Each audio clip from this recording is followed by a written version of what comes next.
I want to ask these haters, have you even listened to one of her songs in her freaking album before you say that? Just look at her talent first. That's what I'm saying. Yeah, she's Miss Fantastic.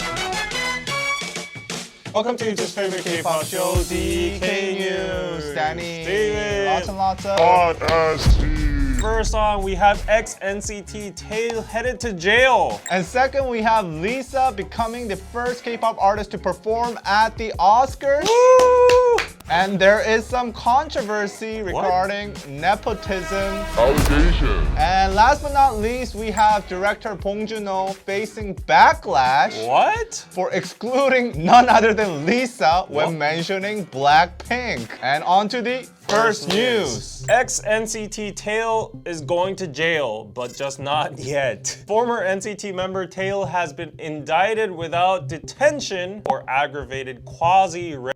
Aggravated quasi-rape applies when two or none individuals commit sexual assault together or use a weapon.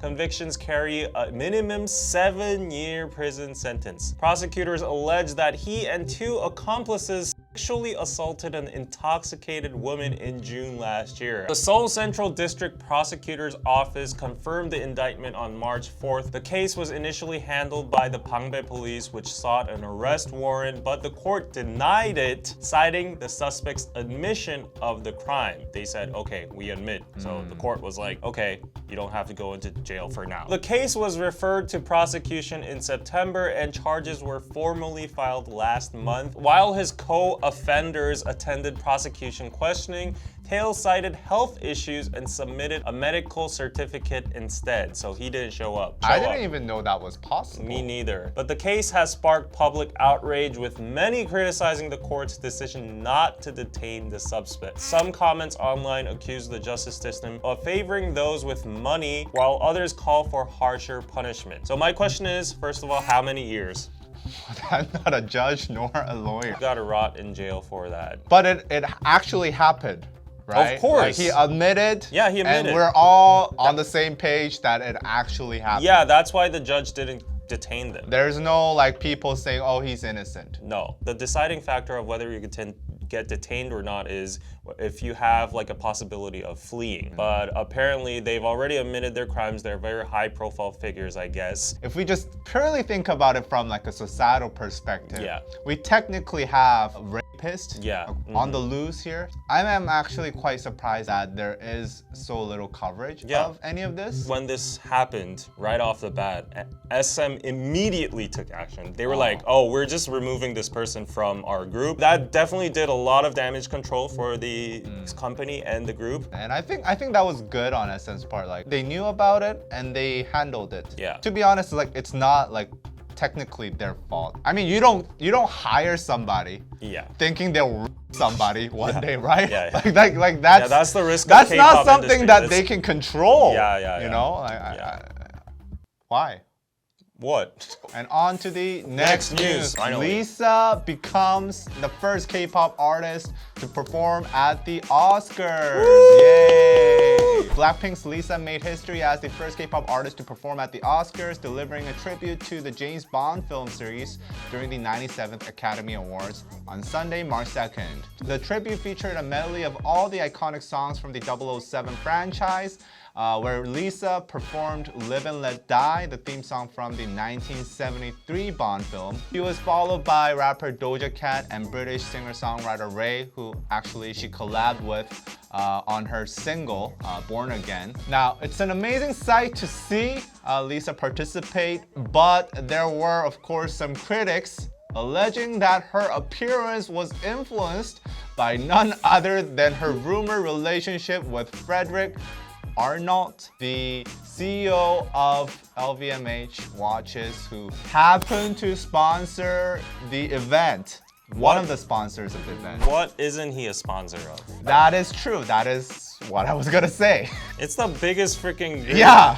in the whole world. It's like saying Nike's everywhere. I think her appearance was a success for both Lisa and the Oscars. She drove more online mentions than any other attendees at the event. And beyond her historic performance, Lisa has been making an impact on the music industry with the release of her album Alter Ego. Have you listened to it? Yeah, I've been catching up. It has 15 tracks, Yeah, there's a lot of listening to do. a lot of features, a lot of different things she said.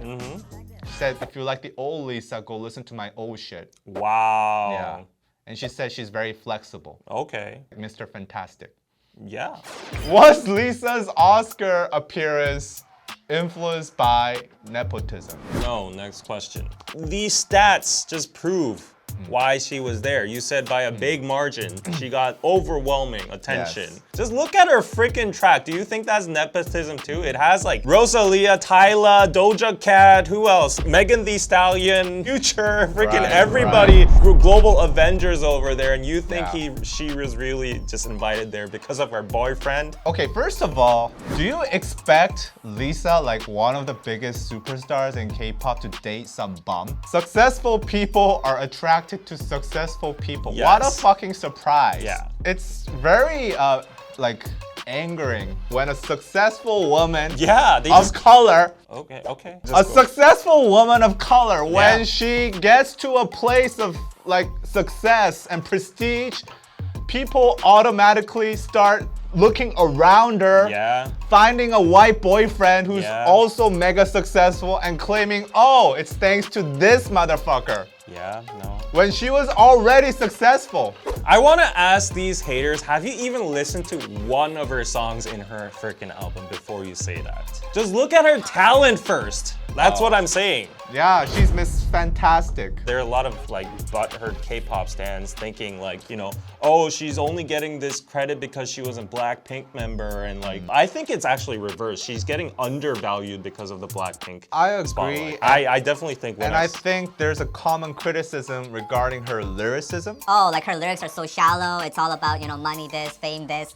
Go listen to like WAP. You know? I drag in. No. Not everything has to be that freaking deep, and I don't know why everybody's so butthurt that she's not like a... They're butthurt that she's not Kendrick Lamar. I guess no one's expecting that kind of lyrics. She's doing all these side quests that she doesn't have to do, but just for fun, Right? like Crazy dating Horse. a super rich boyfriend. Not that. Crazy Horse, Oh, she right. did like the Victoria's Secret show, and we should like admire that before looking on to like Yeah. nepotism and all that. Yeah. I truly don't believe it was nepotism or anything. Well, maybe someone might believe it was nepotism, or might forget about her completely, as No. director Bong Joon Ho faces backlash and claims of racism for excluding Lisa when mentioning BLACKPINK. Korea's most famous film director Bong Joon Ho is facing very unexpected left field backlash. Recently, the director has been busy with the release of his latest film, Mickey 17, and he's been appearing on many American TV shows, YouTube channels, and whatnot to promote the film. Now, all seemed good until this one particular interview question hit him. In a puppy interview with BuzzFeed, Bong was asked who his favorite K-pop artist was, and this was what he had to say. Blackpink, Do you have a favorite member? Roger, Jisoo, Jennie, everyone.